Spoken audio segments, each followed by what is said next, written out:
Namaste. Namaste. 720 out of 720 മറ്റൊരു എപ്പിസോഡിലേക്ക് ഏവർക്കും സ്വാഗതം. 2025 മെയ് 4 നീറ്റ് എക്സാം നടക്കുന്നു. ലക്ഷക്കണക്കിന് വരുന്ന കുട്ടികൾ അവരുടെ സ്വപ്നങ്ങളിൽ എപ്പോഴൊക്കെയോ അവരാഗ്രഹിച്ച അവർ എത്രത്തോളം പ്രതീക്ഷയോടുകൂടി തന്നെ നീറ്റിനെ അഭിമുഖീകരിക്കാൻ പോകുന്നു.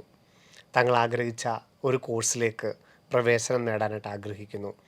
720 എന്നുള്ള ആ മാജിക് നമ്പർ അവർക്ക് മുമ്പിൽ തെളിഞ്ഞു നിൽക്കുന്നു. ഇനിയും 5 മാസക്കാലത്തിലേറെ നന്നായിട്ട് തയ്യാറെടുക്കാനുള്ള സമയവുമുണ്ട്.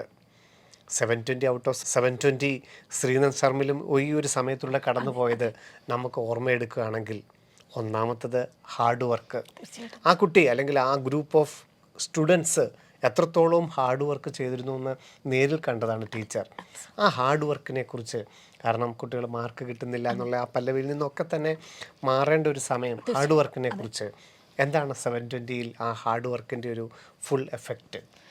ഹാർഡ് വർക്കിനെ കുറിച്ച് തുടങ്ങുമ്പോൾ തന്നെ സാർ, നമ്മൾ +2 വരെ എല്ലാവരും ഞാൻ ഭയങ്കര ഹാർഡ് വർക്കുള്ള കുട്ടിയായിരുന്നു, അല്ലെങ്കിൽ ഞാൻ നല്ല ഹാർഡ് വർക്ക് ചെയ്തിട്ടാണ് ഇത്രയും മാർക്ക് കിട്ടിയെന്നൊക്കെ പറയുമ്പോൾ പോലും അവിടെ നമ്മുടെ ഹാർഡ് വർക്ക് അല്ല ശരിക്കും ഹാർഡ് വർക്ക് എന്ന് ഒരു പക്ഷേ ഇവിടെ വന്നപ്പോഴാണ് കുറച്ച് കുട്ടികളെങ്കിലും തിരിച്ചറിഞ്ഞത്.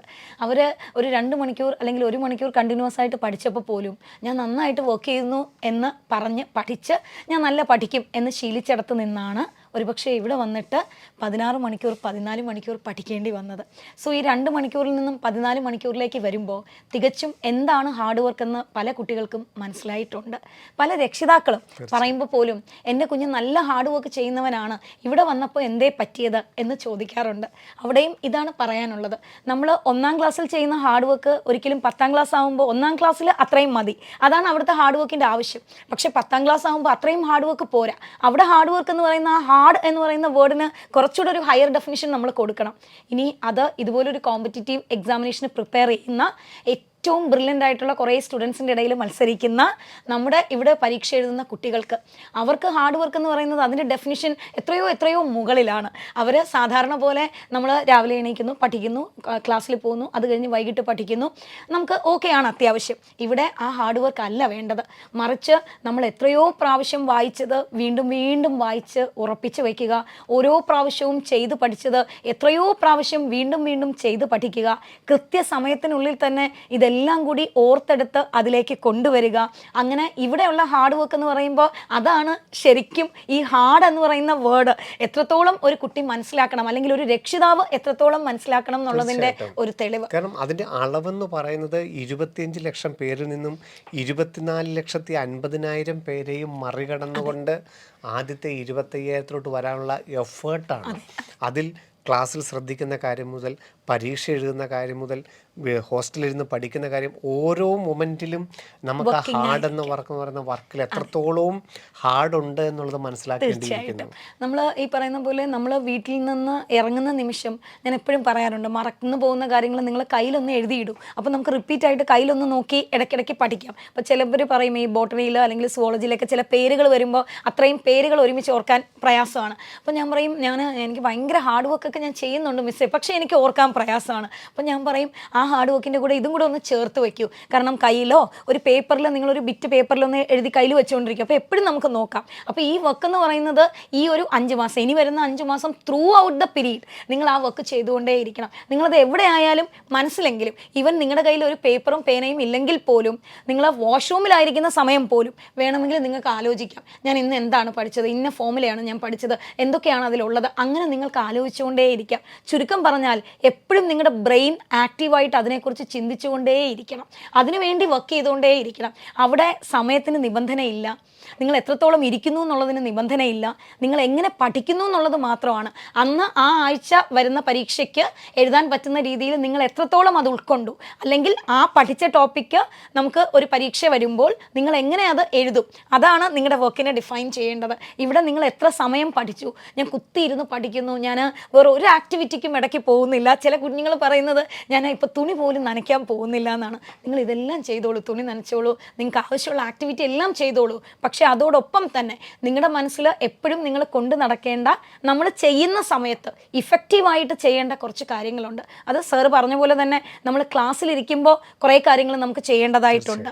നമ്മൾ ക്ലാസ് കഴിഞ്ഞ് നമ്മൾ റെഫറൻസിനിരിക്കുമ്പോൾ അവിടെ നമ്മൾ പാലിക്കേണ്ടതായിട്ട് നമ്മൾ ചെയ്യേണ്ടതായിട്ടുള്ള കുറച്ച് കാര്യങ്ങളുണ്ട്. നിങ്ങൾ ക്വസ്റ്റ്യൻ ചെയ്യുമ്പോൾ ചെയ്യേണ്ടതായിട്ടുള്ള ഒരു രീതിയുണ്ട്, പഠിക്കുമ്പോൾ ചെയ്യേണ്ടതായിട്ടുള്ള ഒരു രീതിയുണ്ട്. അതെല്ലാം കൂടെ മേർജ് ചെയ്ത് കൃത്യം വരുമ്പോഴാണ് നമ്മൾ ഈ ഹാർഡ് വർക്കിംഗ് എന്നുള്ളതിന് കൃത്യം ഒരു ഡെഫിനിഷൻ നമുക്ക് കൊടുക്കാൻ പറ്റുന്നത്. പിന്നെ ഓരോ കുട്ടിയുടെയും ലെവൽ ഓഫ് വർക്കിംഗ് കുറച്ച് മാറിയിരിക്കും. ഒരാൾ 14 മണിക്കൂർ പഠിക്കുമ്പോൾ വേറൊരാൾക്ക് ചിലപ്പോൾ അത്രയും സമയം വേണം എന്നുണ്ടാവില്ല. ചില ആൾക്കാർക്ക് കുറച്ചുകൂടെ സമയം വേണ്ടി വരും. അത് ഒരിക്കലും നിങ്ങളുടെ ഒരു കാലിബർ ഒന്നും അല്ല.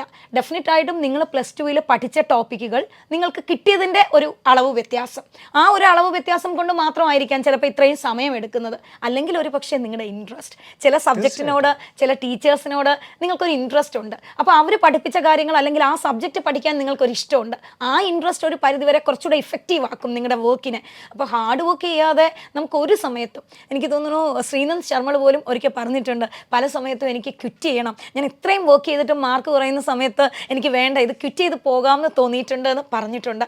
അപ്പോൾ ആ മോൻ പോലും 720 720 മാർക്കും വാങ്ങിക്കുമ്പോൾ എത്രത്തോളം ഒന്നാമനായിട്ടാണ് പരീക്ഷ എഴുതി മാറിയത്. അപ്പോൾ എത്രത്തോളം ഹാർഡ് വർക്ക് ആ കുഞ്ഞ് ഓരോ നിമിഷവും ഇട്ടിട്ടുണ്ടെന്ന് നിങ്ങളൊന്ന് ഇമാജിൻ ചെയ്യണം. എന്നിട്ടൊന്ന് കമ്പയർ ചെയ്യണം, ഞാനിപ്പോൾ എത്രത്തോളം ചെയ്യുന്നു, ഇത് തന്നെയാണോ ഹാർഡ് വർക്ക്, അതോ ശരിക്കും പറഞ്ഞാൽ എനിക്ക് മുൻപേ പോയവർ കടന്നു പോയത് അവർ ചെയ്ത ഹാർഡ് വർക്ക് അത് എത്രത്തോളം. ചില കാര്യങ്ങൾ നമുക്കൊന്ന് കമ്പയർ ചെയ്ത് നോക്കാം. അത് നമ്മൾ താഴെയാണെന്ന തോന്നലിന് വേണ്ടിയിട്ടല്ല, ഇനി എത്രത്തോളം എനിക്ക് മുന്നേറണം എന്ന ഒരു തോന്നലിന് വേണ്ടി ചില കാര്യങ്ങൾ നമുക്കൊന്ന് കമ്പയർ ചെയ്യാം. അങ്ങനെ കമ്പയർ ചെയ്ത് നിങ്ങൾ നോക്കണം, ഞാൻ ഇപ്പോൾ ശരിക്കും ഹാർഡ് വർക്ക് ആണോ ചെയ്യുന്നത്, ഈ വർക്ക് ഇഫക്റ്റീവ് ആണോ, ഇങ്ങനെ തന്നെയാണോ ചെയ്യേണ്ടത്, ഇതാണോ ഇതിൻ്റെ മെത്തഡോളജി. അത് നിങ്ങൾ പൂർണ്ണമായും ചെയ്യുമ്പോഴാണ് നമ്മൾ ഈ ഹാർഡ് വർക്കിന് കറക്റ്റായിട്ട് നമുക്ക് അതിനൊരു ബെനിഫിഷ്യൽ ആയിട്ടുള്ള ഒരു ഇഫക്റ്റ് കിട്ടുന്നത്. കാരണം സക്സസിന് മുമ്പിൽ, എല്ലാ കാര്യത്തിനും സക്സസിന് മുമ്പിൽ ഹാർഡ് വർക്ക് അല്ലാതെ മറ്റൊരു ഷോർട്ട് കട്ടുകൾ നമുക്ക് പറഞ്ഞു തരാനായിട്ടില്ല. കാരണം എപ്പോഴും കുട്ടികൾ ചോദിക്കുന്നത് ഞാൻ വർക്ക് ചെയ്യുന്നുണ്ട് പക്ഷേ സ്കോർ ചെയ്യുന്നില്ല എന്നുള്ളിടത്താണ്. ഹാർഡ് വർക്ക് തന്നെയാണ് ഒന്നാമത്തെ കാര്യം. രണ്ടാമത്തതാണ് കോൺഫിഡൻസ്. പലതരത്തിലുള്ള കോൺഫിഡൻസുകളെ നമുക്ക് നമ്മുടെ അളവുകോലായിട്ട് വെക്കാൻ സാധിക്കും. അതിൽ ഏറ്റവും പ്രധാനം അവനവനിലുള്ള വിശ്വാസം, അല്ലേ? തീർച്ചയായിട്ടും നമുക്ക് നമ്മുടെ വർത്ത് എന്ന് പറയുന്നത് നമ്മൾ തന്നെയാണ്. അപ്പോൾ നമുക്ക് നമ്മളെ വാല്യൂ, നമ്മൾ എത്രത്തോളം ഉണ്ടെന്ന് നമുക്ക് മനസ്സിലാക്കാൻ പറ്റിയാൽ അവിടെ നമ്മൾ ഒന്നും ബാക്കിലോട്ട് പോകില്ല. എനിക്കത് ചെയ്യാൻ പറ്റും എന്നൊരു തോന്നൽ പലപ്പോഴും നമുക്ക് ഈ പറയുന്ന പോലെ ഇത്രയും സ്ട്രെനുവസ് ആയിട്ട് വർക്ക് ചെയ്യുമ്പോൾ രാവിലെ തൊട്ട് വൈകുന്നേരമൊക്കെ ഇരിക്കുമ്പോൾ ഇടയ്ക്കൊക്കെ നമുക്ക് അയ്യോ വേണ്ടിയിരുന്നില്ല എന്ന് തോന്നും. പക്ഷെ തോന്നുമ്പോഴും നോ, എന്നെക്കൊണ്ട് ഇത് പറ്റും, എനിക്കിത് ചെയ്യാൻ പറ്റും, ഞാൻ ഇത്രയും നന്നായിട്ട് പഠിച്ചു വന്നൊരു കുട്ടിയാണ്, എനിക്ക് സ്റ്റഫുണ്ട്, എന്നെക്കൊണ്ട് ഇത് പറ്റും എന്ന് നിങ്ങൾക്ക് ചിന്തിക്കാൻ പറ്റുന്ന നിമിഷത്തിൽ നിങ്ങളുടെ ആ ഒരു എന്താ പറയുക, ആ ഒരു ഡിപ്രഷൻ അല്ലെങ്കിൽ എനിക്ക് ക്വിറ്റ് ചെയ്യണം, എനിക്ക് വേണ്ട എന്നൊരു തോന്നലിനെ തന്നെ നിങ്ങൾ ഓവർകം ചെയ്യുവാണ്.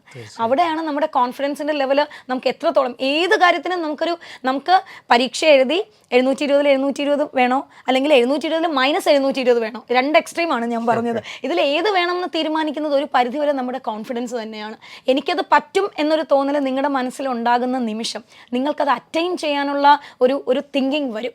നമുക്ക് ഒരു കോൺഫിഡൻസ് ഇല്ലാതെ എനിക്കവിടെ പോകാൻ പറ്റുമോ എന്ന് ചിന്തിച്ചാൽ നമുക്ക് അനങ്ങാൻ പോലും പറ്റില്ല. എനിക്കത് ചെയ്യാൻ പറ്റും, അതിന് എന്തൊക്കെ സൗകര്യങ്ങൾ എനിക്ക് യൂട്ടിലൈസ് ചെയ്യാൻ പറ്റും, സൗകര്യങ്ങൾ എന്താണോ വേണ്ടത് അത് ഞങ്ങൾ പ്രൊവൈഡ് ചെയ്യുന്നുണ്ട്. പക്ഷെ വേണ്ടത് നിങ്ങളുടെ ഒരു മനസ്സാണ്. എനിക്കവിടെ പോകാൻ പറ്റും. ഇത്രയും പേരോട് മത്സരിച്ചാണ് ബ്രില്യൻ്റിൽ നിന്ന് ഇത്രയും കുട്ടികൾ എഴുതി കയറിയിരിക്കുന്നത്. റാങ്കിനെയും മാർക്കിനെയും ഒക്കെ കമ്പയർ ചെയ്യുമ്പോഴും അനലൈസ് ചെയ്യുമ്പോഴും ഞാൻ പിന്നിലാണെന്നുള്ളൊരു തോന്നൽ വരുമ്പോൾ നമ്മൾ ആരെ വേണേൽ നമുക്കൊന്ന് ഇൻസ്പയർ ചെയ്യാൻ ഉപയോഗിക്കാം. കാരണം നിങ്ങളുടെ ജീവിതത്തിൽ ഈ വിജയിച്ച് കാണുന്ന എല്ലാവരും ബാക്ക് ബെഞ്ചേഴ്സിൻ്റെ റോളും ഏതെങ്കിലുമൊക്കെ ഒരു കാലഘട്ടത്തിൽ അവർ വഹിച്ചിട്ടുണ്ട്. അല്ല, എല്ലാ കാലത്തും അവർ മുൻനിരക്കാർ തന്നെ അല്ല. കാരണം ഒരു വ്യക്തിയുടെ പൊട്ടൻഷ്യൽ എന്ന് പറയുന്നത് തീർച്ചയായിട്ടും അതെല്ലാവരിലും ഒരുപോലെ തന്നെയാണ്. അത് ഏത് സമയത്ത് എവിടെ നന്നായിട്ട് ഉപയോഗിക്കുന്നു എന്നുള്ള കാര്യത്തിലാണ് നമ്മൾ പലപ്പോഴും വിജയത്തിൻ്റെ ആ ഒരു അളവ് നമുക്ക് അളക്കാൻ സാധിക്കുന്നത്. അതുകൊണ്ട് കഴിവ് എല്ലാവരുടെയും ഒന്നുപോലെ തന്നെയാണ്. അതിലുള്ള വിശ്വാസം അത് പൂർണ്ണമായിട്ടുണ്ടായിരിക്കണം. അത് രണ്ടാമതായിട്ട് നമുക്ക് ചിന്തിക്കാം. മറ്റൊന്ന്, നിങ്ങൾ നിൽക്കുന്നത് ബ്രില്യൻറ്റിലാണ്. നിങ്ങൾ കഴിഞ്ഞ 40 വർഷത്തെ അല്ലെങ്കിൽ വേണ്ട ഏറ്റവും സമീപകാലത്തെ ഒരു വിജയ ശതമാനം എടുത്ത് നോക്കുക. ഇവിടുത്തെ ഒരു പരീക്ഷയിൽ ഞാൻ ഇത്ര മാർക്ക് മേടിച്ചാൽ എവിടെയാണ് ഇന്ന് കേരളത്തിലുള്ള മലയാളികളുടെ എൻ്റെ സ്ഥാനം? ഇന്ത്യയിലുള്ള എഴുതുന്ന പരീക്ഷകളിൽ എൻ്റെ സ്ഥാനം എവിടെയാണ്? ബ്രില്യൻറ്റിൽ നിങ്ങൾ ഈ ഇപ്പോൾ പഠിച്ചുകൊണ്ടിരിക്കുന്ന ആ മെത്തേഡിനെ ഒന്ന് വിശ്വസിക്കുക. തീർച്ചയായിട്ടും അതും ഒരു പ്രധാന ക്യാരക്ടർ തന്നെയാണ്. തീർച്ചയായിട്ടും സർ. കാരണം നമ്മൾ നിൽക്കുന്ന സിസ്റ്റം ഓക്കെയാണ്, എനിക്ക് അത് പോകാനുള്ള ട്രാക്കാണെന്ന് എനിക്ക് തോന്നിയാലേ എനിക്ക് അതിലോട്ട് അയ്യോ ഞാൻ എത്ര നന്നായിട്ട് പഠിച്ചാലും ഈ ട്രാക്ക് ശരിയല്ല എന്ന് തോന്നിയാൽ കാര്യമില്ല. പക്ഷെ അവിടെ ഈ പറഞ്ഞ പോലെ നമുക്ക് മുന്നിൽ നമ്മൾ നിരത്തുന്നത് വേറൊന്നുമല്ല, നിങ്ങൾക്ക് മുന്നേ കടന്നുപോയ കുട്ടികളാണ് നിങ്ങളുടെ തെളിവുകൾ എന്ന് പറയുന്നത്. നിങ്ങൾ ഓരോ ദിവസവും കാണുന്ന എയിംസിൽ അല്ലെങ്കിൽ ജിപ്മറിൽ AFMCയിൽ നിങ്ങൾക്ക് ഇഷ്ടമുള്ള മെഡിക്കൽ കോളേജുകളിൽ ഇവിടുന്ന് പഠിച്ചുപോയ കുട്ടികൾ നിങ്ങളെപ്പോലെ ഒരുപക്ഷെ നിങ്ങളെക്കാൾ ഉപരി. ഇപ്പോൾ ഇത് പറയുമ്പോൾ സർ ഒരു ഇൻസിഡൻറ്റ് കൂടെ ചേർത്ത് പറയാൻ തോന്നുന്നു. കഴിഞ്ഞ ദിവസം ഇങ്ങനെ സംസാരിച്ച കൂട്ടത്തിലൊരു പയ്യൻ എന്നോട് വന്ന് പറഞ്ഞു, കഴിഞ്ഞ ദിവസം റാങ്ക് വാങ്ങിച്ച ഒരു പയ്യൻ ഇപ്പോൾ എയിംസിലാണ്. അപ്പോൾ ആ പുള്ളി ടീച്ചറെ അവൻ്റെ കോൺഫിഡൻസ് ആണ് എനിക്ക് ഭയങ്കര എന്താണെന്ന് എനിക്ക് മനസ്സിലാകുന്നില്ല. കാരണം അവൻ എല്ലാത്തിലും എല്ലാ എക്സ്ട്രാ ആക്ടിവിറ്റീസിലും പോകും, ഓടാനും ചാടാനും ഫുട്ബോൾ കളിക്കാനും എല്ലാം പോകും, എന്നിട്ട് എയിംസിൽ അഡ്മിഷനും കിട്ടി. അപ്പോൾ എനിക്കത് വിശ്വസിക്കാൻ പറ്റുന്നില്ല, അവൻ എങ്ങനെയാണ് ഇത്രയും കോൺഫിഡൻ്റ് ആയിട്ട് ഇത് ചെയ്യാൻ പറ്റുന്നത്. അപ്പോൾ എനിക്ക് പറയാനുള്ളത് അത് തന്നെയാണ്. ഒന്ന്, അവൻ വിശ്വസിച്ച ഒരു സിസ്റ്റമുണ്ട്. നമ്മൾ കൃത്യമായിട്ട് കൊടുക്കുന്ന പാറ്റേണിലൂടെ നമ്മൾ ചൂണ്ടിക്കാണിക്കുന്ന വഴിയിലൂടെ പോകണമെങ്കിൽ ആ വഴി സേഫാണ്, എന്നെ അവിടെ എത്തിക്കും എന്നൊരു തോന്നൽ വേണം. ഇല്ലെങ്കിൽ നമ്മൾ അറച്ചു പോകും. നമ്മൾ നടക്കുന്ന വഴി ഓക്കെ, ഈ വഴിയെ ഞാൻ പോയാൽ, ഇവർ കാണിച്ചു തരുന്ന വഴിയെ ഞാൻ പോയാൽ ഞാൻ സേഫായിട്ട് അവിടെ എത്തും, ഞാനൊന്ന് നടന്നാൽ മതി എന്ന് നിങ്ങൾക്ക് തോന്നണം. അതിന് നിങ്ങൾക്ക് തോന്നാനായിട്ട് നിങ്ങൾക്ക് തന്നെ അറിയാം. നിങ്ങൾ ഇവിടെ ചൂസ് ചെയ്തപ്പോൾ തന്നെ എന്തുകൊണ്ടാണെന്നുള്ളത് ഒരു തോട്ടിൻ്റെ, നിങ്ങൾ ഡെഫിനറ്റ് ആയിട്ടും ഒരു ദിവസം രാവിലെ ഒരു സ്വപ്നം പോലെ വന്ന് ബ്രില്യൻ്റ് വന്നവരല്ല. ഒരുപാട് പേര് രക്ഷിതാക്കളും അതുപോലെ നിങ്ങളൊരു റിസർച്ച് തന്നെ നടത്തിയിട്ടായിരിക്കും ഇവിടെ വന്ന് ജോയിൻ ചെയ്തത്. അപ്പോൾ ജോയിൻ ചെയ്തപ്പോൾ തന്നെ നിങ്ങൾ വിശ്വസിക്കുന്ന ഒരു സിസ്റ്റം ഉണ്ട്. നിങ്ങളുടെ കോൺഫിഡൻസ്, ആ സിസ്റ്റത്തോടുള്ള കോൺഫിഡൻസ് എന്ന് പറയുന്നത് ഞങ്ങളുടെ പൂർവ്വകാല റിസൾട്ടാണ്. ആ കോൺഫിഡൻസോടുകൂടി അതെ ഇവർ കാണിച്ചു തരുന്ന വഴിയെ പോയാൽ എനിക്കവിടെ എത്താൻ പറ്റും, ഞാനൊന്ന് നടന്നാൽ മതി, എൻ്റെ വേഗം ഒന്ന് കൂട്ടിയാൽ മതി എന്ന് മാത്രം ആലോചിക്കുക. നമ്മൾ എപ്പോഴും പറയുന്ന പോലെ ഇവിടുത്തെ കുട്ടികളോടാണ് കോമ്പീറ്റ് ചെയ്യുന്നത്. അപ്പോൾ അങ്ങനെ കോമ്പീറ്റ് ചെയ്യുമ്പം ഞങ്ങൾ കാണിച്ചു കൊടുക്കുന്ന വഴിയോ എല്ലാവരും നടക്കുന്നു, അതിൽ ഏറ്റവും വേഗത്തിൽ ഏറ്റവും നന്നായി ഇഫക്റ്റീവായിട്ട് ആര് നടക്കുന്നു അവനെത്തുന്നു. അതാണ് നമുക്ക് പറയാനുള്ള ഒരു കാര്യം. ഏത് കോളേജിലാണെങ്കിലും, ഇപ്പം എയിംസ് ആണെങ്കിലും, ഇപ്പം ടീച്ചർ പറഞ്ഞ പോലെ ജിപ്മർ ആണെങ്കിലും, കോഴിക്കോട് മെഡിക്കൽ കോളേജ് ആണെങ്കിലും, തിരുവനന്തപുരം മെഡിക്കൽ കോളേജ് ആണെങ്കിലും, 200-നടുത്തൊരു കോൺഫറൻസ് ഹാളിൽ ഇരിക്കുന്ന കുട്ടികളിൽ 200 പേരും ഒരു സ്ഥാപനത്തിൽ നിന്ന് വന്നവരാണെന്ന് പറഞ്ഞാൽ ആ വിജയശതമാനത്തിന് അപ്പുറത്ത് നിങ്ങൾക്ക് കോൺഫിഡൻസ് വേണ്ട എന്ത് ഘടകമാണുള്ളത്? ഇനി വരുന്ന 5 മാസങ്ങൾ ഒരു വിദ്യാർത്ഥിയെ സംബന്ധിച്ചോളം ഏറ്റവും നല്ല രീതിയിൽ മോൾഡ് ചെയ്യപ്പെടുന്ന ഒരു സമയമാണ്. കാരണം കൃത്യമായിട്ട് യൂണിറ്റ് എക്സാമുകൾ, കമ്പൈൻഡ് യൂണിറ്റ് എക്സാമുകൾ, ഫസ്റ്റ് ഇയർ സെക്കൻഡ് ഇയർ ടോപ്പിക്കുകൾ, വീണ്ടും ഫുൾ യൂണിറ്റുകൾ, ഇത് തന്നെ പല രീതിയിലുള്ള മോഡൽ എത്രയോ ക്വസ്റ്റ്യനുകളാണ് അവർ ഓരോ ചാപ്റ്ററിലും കണ്ടുപോകുന്നത്.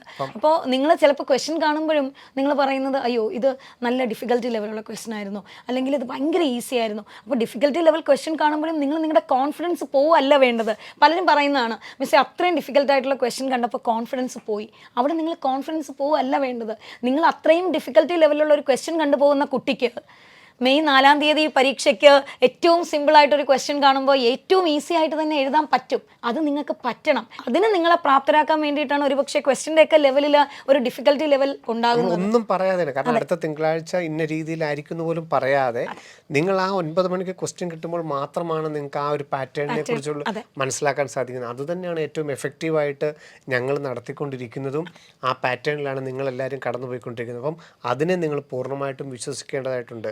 അതുപോലെ തന്നെ ടീച്ചർ നീറ്റ് 2025 വിശ്വാസം, കാരണം പലരും പറയുന്നു എക്സാം എളുപ്പമായിരിക്കും, ഡിഫിക്കൽട്ടി ആയിരിക്കും, അല്ലെങ്കിൽ പല മോഡലായിരിക്കും. പക്ഷേ നമുക്ക് വിശ്വാസമുണ്ട് നീറ്റ് 2025 വരുന്നത് ഏത് രീതിയിലായിരിക്കും. ഇപ്പം ഉദാഹരണത്തിന് ഓൺലൈൻ ആക്കാൻ പോകുന്നു എന്ന് കേൾക്കുന്നു. ഓൺലൈൻ ആക്കുകയാണെങ്കിൽ നീറ്റ് 2025 എഴുതുന്ന വിദ്യാർത്ഥികളായിരിക്കും ഏറ്റവും ഭാഗ്യവാന്മാർ. കാരണം സിസ്റ്റം പരീക്ഷ എക്സാം ഓൺലൈനിലോട്ട് മാറിക്കഴിഞ്ഞാൽ നിങ്ങൾക്ക് ഈ OMRൽ എഴുതുന്ന പോലെ യാതൊന്നും പേടിക്കേണ്ടതില്ല. ആൻസർ എപ്പോൾ വേണമെങ്കിലും ചേഞ്ച് ചെയ്യാം. ഈ ക്വസ്റ്റ്യൻ നമ്പറിന് നേരെ വരുന്ന ക്വസ്റ്റ്യൻ നമ്പർ ഒരിക്കൽ കാരണവശാലും തെറ്റുകയില്ല. ഒരു 15-20 മിനിറ്റോളം OMRൽ സെയിം ക്വസ്റ്റ്യൻ നമ്പർ നോക്കി ബബിൾ ചെയ്യുന്നതിനേക്കാളും ഒരു കുട്ടിക്ക് ഒരു 15-20 മിനിറ്റോളം നിങ്ങൾക്ക് സേവ് ചെയ്യാം. അപ്പം അതാണ് ഞാൻ പറഞ്ഞത്. അപ്പം നമുക്ക് ഏറ്റവും ഫേവറായിട്ടായിരിക്കും നീറ്റ് 2025 വരുന്നതെന്നുള്ള ആ വിശ്വാസവും, ക്വസ്റ്റ്യൻ്റെ ഡിഫിക്കൽട്ടി ലെവലാവാം, ഏത് ലെവലാണെങ്കിലും. ഇപ്പം ഇനി ഡിഫിക്കൽട്ടി ആണെങ്കിൽ അല്ലേ, കാരണം പഠിക്കുന്ന ആണെങ്കിലും ഡെഫിനറ്റ് ആയിട്ട് നിങ്ങൾക്ക് അത് ചെയ്യാൻ പറ്റും. അതിനു വേണ്ടിയിട്ടാണ് നമ്മളിപ്പോഴേ പഠിക്കുന്നവരെ സംബന്ധിച്ചോളം ഡിഫിക്കൽട്ടി ആയിട്ട് വരണേ എന്നുള്ളതാണ് നമ്മളുടെ പ്രാർത്ഥന. തീർച്ചയായിട്ടും ക്വസ്റ്റ്യൻ ഈസി ആകുമ്പോഴാണ് നമ്പർ ഓഫ് സ്റ്റുഡൻസ് കയറി വരുന്നത്, റാങ്ക് അത്രയും കയറി പോകുന്നത്. സോ നന്നായിട്ട് പഠിക്കുന്ന ഒരു കുട്ടിയെ സംബന്ധിച്ചിടത്തോളം ഡിഫിക്കൽട്ടി ലെവലിലുള്ള ക്വസ്റ്റ്യൻ തന്നെ വരണം, എങ്കിലേ അവൻ്റെ റാങ്ക് മെയിൻറ്റെയിൻ ചെയ്യാൻ പറ്റൂ. അല്ലാന്നുണ്ടെങ്കിൽ ഈ പറയുന്ന പോലെ എല്ലാവരും കയറി വരും. അപ്പം നിങ്ങൾ പ്രാർത്ഥിക്കേണ്ടത് ഈ ക്വസ്റ്റ്യൻ അത്യാവശ്യം ഒരു സ്റ്റാൻഡേർഡ് കയറി പോകണമെന്ന് തന്നെ പക്ഷേ ആയിരിക്കും. നമുക്കറിയാം നീറ്റിൻ്റെ ഒരു കഴിഞ്ഞ ഒരു 10 വർഷത്തെ നീറ്റിൻ്റെ സ്വഭാവം എടുത്ത് നോക്കിക്കഴിഞ്ഞാൽ ഒരിക്കലും ഒരു മോഡറേറ്റ് ടു ഹാർഡ് ലെവലിലോട്ട് ഒരിക്കലും പോവില്ല. ഈസി ടു മോഡറേറ്റ് എന്ന് പറയുന്ന ഒരു ലെവൽ തന്നെ ആയിരിക്കും നീറ്റ് 2025 നടക്കുന്നത്. അതിനനുസരിച്ചാണ് നിങ്ങളെ തയ്യാറാക്കുന്നതും. അപ്പം ഈ കോൺഫിഡൻസ് എന്ന് പറയുന്ന ഈ ഒരു എല്ലാത്തിൻ്റെയുമായിട്ടുള്ളൊരു സത്ത അത് ഉൾക്കൊണ്ടുകൊണ്ട് വേണം ഓരോ ദിവസവും നമ്മൾ മുമ്പോട്ട് കൊണ്ടുപോകാൻ. പിന്നെ ടീച്ചർ നമുക്ക് അല്പമെങ്കിലും ഞാൻ അത്രയും എന്നെക്കാളും കൂടുതൽ ടീച്ചറിൻ്റെ കുട്ടികളെ അടുത്ത് കണ്ട് പരിചയമുള്ളത്. കാരണം ഇവർക്ക് ഈ മാർക്കിന് വേണ്ടിയിട്ട് അല്ലെ റാങ്കിന് വേണ്ടിയിട്ട് ഇവർ ഒരു സിസ്റ്റം മുന്നോട്ട് കൊണ്ടുപോകുമ്പോൾ ആദ്യം കുറേ പേര് കുറേ പേര് NCERT പഠിച്ചു നോക്കുന്നു, കുറേ പേര് വർക്ക് നോട്ട് പഠിച്ചു നോക്കുന്നു, കുറേ പേര് രാവിലെ എഴുന്നേറ്റ് പഠിക്കുന്നു, കുറേ പേര് വൈകുന്നേരം. അപ്പം ഓരോ ആഴ്ചയിലും ഓരോ സ്റ്റഡി മെത്തേഡ് ഇവർ നോക്കുകയാണ്. യഥാർത്ഥത്തിൽ അതിനേക്കാളൊക്കെ എത്ര എഫക്റ്റീവാണ് അവർ ചെയ്യുന്ന സിസ്റ്റം, അത് കറക്റ്റ് അല്ലേ, അത് തന്നെ തുടരുന്നതല്ലേ നല്ലത്. അവർക്ക് പലപ്പോഴും ഇപ്പോഴും പല കുട്ടികൾക്കും പേടിയാണ്. ഞാൻ ഈ പഠിച്ചുകൊണ്ടിരിക്കുന്നതിന് രാവിലെ പഠിച്ചാലേ എനിക്ക് കിട്ടുള്ളൂ, ഈ രാവിലെ പഠിക്കുന്ന കുട്ടികൾക്കാണ് ഫുൾ മാർക്ക് കിട്ടുന്നത്, അല്ലെങ്കിൽ ഞാൻ വായിച്ച് പഠിക്കുന്ന ശീലമുള്ള ആളാണ്, എനിക്കിനി എഴുതി പഠിക്കാഞ്ഞിട്ടാണോ, അപ്പോൾ എഴുതി പഠിക്കുന്ന കുട്ടിക്കാണ് കിട്ടുന്നത്. ഇനി എഴുതി പഠിക്കുന്ന ഒരു കുട്ടി വിചാരിക്കുന്നത് ഞാൻ എഴുതിയാണ് പഠിക്കുന്നത്, വായിച്ച് പഠിക്കുന്ന കുട്ടിക്കായിരിക്കും കിട്ടുന്നത്. അപ്പോൾ നിങ്ങൾ മനസ്സിലാക്കേണ്ട ഒരു കാര്യം, കഴിഞ്ഞ 10-12 വർഷമായിട്ട് നമ്മൾ ചെയ്തു വരുന്ന ഒരു ഹാബിറ്റ്, അത് നമ്മൾ ഓക്കെയാണ്, അതുകൊണ്ടാണ് നിങ്ങൾക്ക് ഇത്രയും നല്ല മാർക്ക് വാങ്ങിച്ച് ഇവിടെ എത്താൻ പറ്റിയത്. ആ സിസ്റ്റത്തെ നിങ്ങൾ വിശ്വസിക്കുക. അവിടെയും നിങ്ങളുടെ ആ ഒരു മെത്തേഡിനോടുള്ള ഒരു കോൺഫിഡൻസ് നിങ്ങൾ കാണിക്കണം. അവിടെ നിങ്ങൾ ഓരോ ദിവസവും നിങ്ങൾ മാറി മാറി പരീക്ഷിച്ചുകൊണ്ടിരുന്നാൽ സിസ്റ്റത്തിന് തന്നെ കൺഫ്യൂഷൻ ആവും, ഞാൻ എന്താ ചെയ്യേണ്ടത്. കാരണം വായിച്ച് പഠിച്ച് ശീലമുള്ള ഒരു ബ്രെയിൻ അങ്ങനെ 10-12 വർഷമായിട്ട് അങ്ങനെ അഡാപ്റ്റ് ചെയ്തിരിക്കുകയാണ്. ഒരു ദിവസം നിങ്ങൾ പോയി വേണ്ട ഇന്ന് ഞാൻ എഴുതി പഠിക്കാമെന്ന് വിചാരിക്കുന്നു, എഴുതി പഠിക്കുന്നു, അപ്പോൾ ഡെഫിനറ്റായിട്ടും പുതിയൊരു സിസ്റ്റത്തിലേക്ക് വരും. ആ പുതിയൊരു സിസ്റ്റത്തിലേക്ക് വരാൻ സമയമെടുക്കും. ഇനി ഒരാഴ്ച നിങ്ങൾ പതുക്കെ വന്ന് സിസ്റ്റം ഇങ്ങനെ പതുക്കെ പുതിയൊരു സിസ്റ്റത്തിലേക്ക് വന്നു തുടങ്ങുമ്പോൾ നിങ്ങൾക്ക് മനസ്സിലാവും ഓക്കെ ഇത് യൂസ്ഫുൾ അല്ല, നമുക്ക് പഴയതിലേക്ക് മടങ്ങിപ്പോവാം. സോ ശരിക്കും പറഞ്ഞാൽ നിങ്ങൾ ഇങ്ങനെ ജമ്പ് ചെയ്ത് പോകുന്നതിനനുസരിച്ച് നിങ്ങളുടെ സ്റ്റഡിയുടെ ഇഫക്റ്റീവ്നെസ് അത്രത്തോളം കുറയുകയേ ഉള്ളൂ. സോ നിങ്ങൾ ചെയ്യേണ്ട ഒരു കാര്യം, എന്ത് മെത്തേഡിലാണോ നിങ്ങൾ ഇതുവരെ പഠിച്ചു വന്നത് അതേ മെത്തേഡ് ഫോളോ ചെയ്യുക. അതിനകത്ത് കറക്ഷൻ ഉണ്ടെങ്കിൽ അത് കറക്ഷൻ എന്ന് പറയുന്ന ഈ പറയുന്ന പോലെ നമ്മളിപ്പോൾ വായിച്ച് പഠിക്കുന്ന കുട്ടിയാണെങ്കിൽ അത് ഉടനെ എഴുതി പഠിക്കുക എന്നുള്ളതല്ല കറക്ഷൻ. ആ വായനയിൽ കുറച്ചുകൂടെ എത്രത്തോളം എനിക്ക് ശ്രദ്ധിച്ച് വായിക്കാം, വായിച്ച കാര്യം എങ്ങനെ ഞാൻ ഓർത്ത് വയ്ക്കാം, അതിനെ കുറച്ചുകൂടെ ഓർത്ത് വയ്ക്കാൻ എനിക്ക് എന്തെല്ലാം ചെയ്യാം. ഇനി എഴുതി പഠിക്കുന്ന ഞാനാണെങ്കിൽ എനിക്ക് എഴുതി പഠിച്ചിട്ട് പോലും മിസ്സിങ് വരുന്നു. അത് എന്തുകൊണ്ടാണ് ആ മിസ്സിങ് വരുന്നത്? അതൊരു പക്ഷേ പരീക്ഷയുടെ തലേ ദിവസം എഴുതി പഠിക്കാൻ സമയം കിട്ടാത്തത് കൊണ്ട് ഞാൻ വായിച്ചത് കൊണ്ടാണോ? അങ്ങനെയുള്ള കാര്യങ്ങൾ നിങ്ങൾക്ക് ചെയ്യാം. മറിച്ച് ഒരിടത്തുനിന്ന് ചാടി വേറൊരിടത്ത് പോയി, വേറൊരിടത്തുനിന്ന് ചാടി വേറൊരിടത്ത് പോയി, അങ്ങനെ ദിവസം പ്രതി മാറിക്കൊണ്ടിരിക്കുന്നത് തീർച്ചയായിട്ടും അത് ഭയങ്കര ബുദ്ധിമുട്ട്, നിങ്ങളുടെ തന്നെ പഠിത്തത്തിന് ഏറ്റവും ഒരു കുറവ് വരുത്തുന്ന ഒരു ഹാബിറ്റ്. അതുപോലെ തന്നെ ചിലരെങ്കിലും ചോദിക്കുന്നതാണ്, വീക്കിലി എക്സാമിന് വേണ്ടിയിട്ടാണോ പഠിക്കുന്നത്, ഡെയിലി ടോപ്പിക്സ് ആണോ പഠിക്കുന്നത്? യഥാർത്ഥത്തിൽ ഇത് രണ്ടും ഒന്ന് തന്നെയല്ലേ? എനിക്ക് എപ്പോഴും പിള്ളേർ ചോദിക്കുമ്പോൾ ഞാൻ എപ്പോഴും അപ്സെറ്റ് ആവുന്ന ഒരു ക്വസ്റ്റ്യൻ ആണ്. കാരണം എനിക്ക് തോന്നുന്നത് ഇച്ചിരി പെൻഡിങ് ഉള്ള ആൾക്കാരാണ് ഇത് ചോദിക്കുന്നത്. നോർമലി പോകുന്ന ആൾക്കാർക്ക് അവർക്കറിയാം ഡെയിലി ടോപ്പിക്സ് ആണല്ലോ വീക്കിലി പരീക്ഷയ്ക്ക് വരുന്നത്, അല്ലാതെ നമ്മൾ വീക്കിലി പരീക്ഷ ഇട്ടിട്ട് അതല്ലല്ലോ പഠിപ്പിക്കുന്നത്. അപ്പോൾ ഡെയിലി ടോപ്പിക്ക് പഠിച്ചു പോകുന്ന ഒരു കുട്ടിക്ക് ഡെഫിനറ്റ് ആയിട്ടും ഈ ആഴ്ച അല്ലെങ്കിൽ അടുത്ത ആഴ്ച പരീക്ഷ വരുമ്പോൾ നിങ്ങൾ ഈ പഠിച്ച ടോപ്പിക്കാണ് വരുന്നത്. പക്ഷെ പെൻഡിങ് വരുമ്പോഴാണ് നമ്മൾ ഡെയിലി ടോപ്പിക് പഠിക്കാതെ വിട്ടുപോയി, നമ്മൾ എങ്ങനെയോ മാറിപ്പോയി കഴിയുമ്പോഴാണ് നമുക്കൊരു കൺഫ്യൂഷൻ വരുന്നത്. ഞാനിപ്പോൾ അടുത്ത ആഴ്ച പരീക്ഷയ്ക്ക് പഠിക്കണോ അതോ വിട്ടുപോയ ഡെയിലി ടോപ്പിക്ക് പഠിക്കണോ, ഇങ്ങനൊരു കൺഫ്യൂഷൻ വരും. എപ്പോഴും നിങ്ങളോട് പറയാനുള്ളത് ഡെയിലി ടോപ്പിക് അന്നന്ന് പഠിക്കുന്നത് അന്നന്ന് പഠിച്ച് തന്നെ പോവുക. നിങ്ങൾ മനസ്സിലാക്കേണ്ട ഒരു കാര്യം, നിങ്ങൾ ഈ ആഴ്ച എന്താണോ പഠിച്ചത് ഒരുപക്ഷെ അത് ഈ ആഴ്ച അല്ലെങ്കിൽ അടുത്ത ആഴ്ച അത് തന്നെ ആയിരിക്കും പരീക്ഷ. ആ സമയത്ത് നിങ്ങൾ ഒന്ന് റിവൈസ് ചെയ്താൽ മാത്രം മതി നിങ്ങൾക്ക് എഴുതാൻ പറ്റും. സോ ഡെയിലി ടോപ്പിക്കാണോ എക്സാം ടോപ്പിക്കാണോ എന്ന് പറഞ്ഞൊരു കൺഫ്യൂഷൻ ഒരുപക്ഷെ ആദ്യമേ തന്നെ ഇച്ചിരി ലാഗ് വന്ന ആൾക്കാർക്ക് ഉണ്ടാകുന്ന ഒരു കൺഫ്യൂഷനാണ്. നിങ്ങൾ പഠിക്കേണ്ടത് എക്സാമിനെ മുന്നിൽ കാണണം, എക്സാമിന് വേണ്ടി വർക്ക് ചെയ്യണം. പക്ഷേ പഠിക്കേണ്ടത് അന്നന്ന് പഠിപ്പിക്കുന്ന പാഠങ്ങൾ അന്നന്ന് പഠിച്ച് ഡെയിലി ടോപ്പിക്സ് തന്നെ നിങ്ങൾ ഫിനിഷ് ചെയ്ത് പോകാൻ ശ്രമിക്കണം. ഡെയിലി ടോപ്പിക്സ് ഫിനിഷ് ചെയ്ത് പോകുമ്പോൾ ഓട്ടോമാറ്റിക്കായിട്ട് നമ്മൾ എക്സാമിനാണ് പഠിക്കുന്നത്. കാരണം ഡെയിലി ടോപ്പിക്സ് നമ്മൾ ഒരു വീക്കിൽ എന്തൊക്കെയാണോ നമ്മൾ പഠിച്ചത് അത് ആ വീക്കിൽ അല്ലെങ്കിൽ അടുത്ത വീക്കിൽ എക്സാം ആണ്. ഒരു പക്ഷേ ചില വീക്കുകളിൽ ചില ബാച്ചുകളിൽ ഇച്ചിരി ഒരു മാറ്റങ്ങൾ ഉണ്ടാകാം. എന്നാൽ പോലും ഈ ഡെയിലി ടോപ്പിക്സിൽ നിങ്ങൾ എന്തൊക്കെ കവർ ചെയ്തു അത് തന്നെയല്ലേ പരീക്ഷയ്ക്ക് വരുന്നത്. തീർച്ചയായിട്ടും. അതുപോലെ തന്നെ ഒഴിവാക്കേണ്ട, ഇപ്പം കോൺഫിഡൻസിൻ്റെ നേരെ ഓപ്പോസിറ്റ് തന്നെയാണ് നമുക്ക് ഒഴിവാക്കേണ്ട മറ്റൊരു പ്രധാനപ്പെട്ട കാര്യമാണ് ഫിയർ എന്ന് പറയുന്നത്. കാരണം അനാവശ്യമായിട്ടുള്ള ഒന്നിൽ എക്സാമിനെ ആയിരിക്കാം, അല്ലെ മാർക്കിനെ ആയിരിക്കാം, അല്ലെ റാങ്കിനെ ആയിരിക്കാം, അല്ലെ നെഗറ്റീവ് മാർക്കിനെ ആയിരിക്കാം. നെഗറ്റീവ് വരുമോ, ഞാൻ ചെയ്താലെല്ലാം നെഗറ്റീവ് വരുള്ളൂ. ആ ഒരു അനാവശ്യമായൊരു ഭയം നമ്മുടെ ഉള്ളിൽ എവിടെയോ വളരെ വളരെ സൈലൻ്റായിട്ടിരിക്കുകയായിരിക്കാം. നമ്മളതിനെ ഓവർ തിങ്കിങ് ചെയ്തുകൊണ്ട് വളരെ വലുതാക്കി വെക്കുന്ന ഒരു സ്വഭാവം ചിലരിലെങ്കിലും ഉണ്ട്. ചിലരിൽ എനിക്ക് തോന്നുന്നു സാർ അവർക്ക് പേടി എന്ന് പറഞ്ഞാൽ അവർ ക്വസ്റ്റ്യൻ എഴുതുമ്പോൾ തന്നെ ഇത് വായിച്ച് നോക്കുമ്പോൾ ശരിയാണോ, ഞാൻ ശരിയായിട്ടാണോ വായിക്കുന്നതെന്ന് പോലും പേടിയുള്ള കുഞ്ഞുങ്ങളുണ്ട്. അപ്പോൾ ഒരു കുഞ്ഞിങ്ങനെ വന്ന് പറഞ്ഞപ്പോൾ മിസ്സേ എനിക്ക് വായിക്കുമ്പം പോലും പേടിയാണ്. അപ്പം ഞാൻ ചോദിച്ചു അതെന്തിനാ വായിക്കുമ്പോൾ പേടി, അത് ഞാൻ വായിക്കുമ്പോൾ എന്തെങ്കിലും തെറ്റ് വരുമോ. അപ്പം ഞാൻ ചോദിച്ചു മോനെ വായിക്കുമ്പോൾ എങ്ങനെയാണ് തെറ്റ് വരുന്നത്, നമ്മൾ മാക്സിമം നമ്മുടെ എഫേർട്ട് നമ്മൾ കോൺസെൻട്രേറ്റ് ചെയ്ത് വായിക്കുവാണ്, ആ വായിക്കുന്നിടത്ത് തെറ്റ് വരുമെന്ന് പേടിക്കുമ്പോൾ ഡെഫിനറ്റായിട്ടും തെറ്റിപ്പോവും. നമ്മൾ പേടിച്ചാണ് ഒരു കാര്യം ചെയ്യുന്നതെങ്കിൽ അപ്പോഴാണ് പേടിച്ച് വായിക്കുമ്പോഴാണ് നോട്ട് കാണാത്തതും നോട്ട് ഉണ്ടോ എന്ന് ആലോചിക്കുന്നതും ഇൻകറക്റ്റിന് കറക്റ്റ് എഴുതുന്നതും 1 and 2 എഴുതുന്നതും ഒക്കെ ഈ പേടി വരുമ്പോഴാണ്. സോ നമ്മൾ എവിടെ പേടിച്ചോ അവിടെ നമുക്ക് രക്ഷയില്ല. പേടിക്കുന്നത് എന്തിനാ, നമുക്കറിയാം നമ്മൾ എന്താ പഠിച്ചിട്ടുണ്ടെന്ന്, നമുക്ക് അത് നന്നായിട്ട് ചെയ്യാൻ പറ്റും. ഇൻ കേസ് ഇപ്രാവശ്യം നമ്മളൊന്ന് താഴോട്ട് പോയാൽ അത് നമ്മൾ കറക്റ്റ് ചെയ്ത് ചെയ്യും. അത് മാത്രം നിങ്ങൾ വിചാരിക്കുക. നമ്മൾ പേടിക്കുന്നത് എന്തിനാണ്, ക്വസ്റ്റ്യൻ വായിക്കാൻ പേടിയുള്ളവരുണ്ട്, ഇനി ബബിൾ ചെയ്യാൻ പേടിയുള്ളവരുണ്ട്. ഇത് തന്നെയാണോ ശരി, അതോ ഞാൻ ഒന്ന് എഴുതിയാൽ അത് തെറ്റോ, അങ്ങനെ ബബിൾ ചെയ്യാൻ പേടിക്കുന്നവരുണ്ട്. പിന്നെ ചില ആൾക്കാർ ആലോചിക്കുന്നത് മാർക്ക് വരുമ്പോൾ അച്ഛനും അമ്മയും എന്ത് പറയും, അങ്ങനെ പേടിക്കുന്നവരുണ്ട്. ഇനി അവർക്ക് വിഷമമാകുമോ എന്ന് ആലോചിക്കുന്നവരുണ്ട്. നമുക്ക് ഈ കൺസേണുകളെല്ലാം തന്നെ തൽക്കാലം നമുക്ക് മാറ്റിവെക്കാം.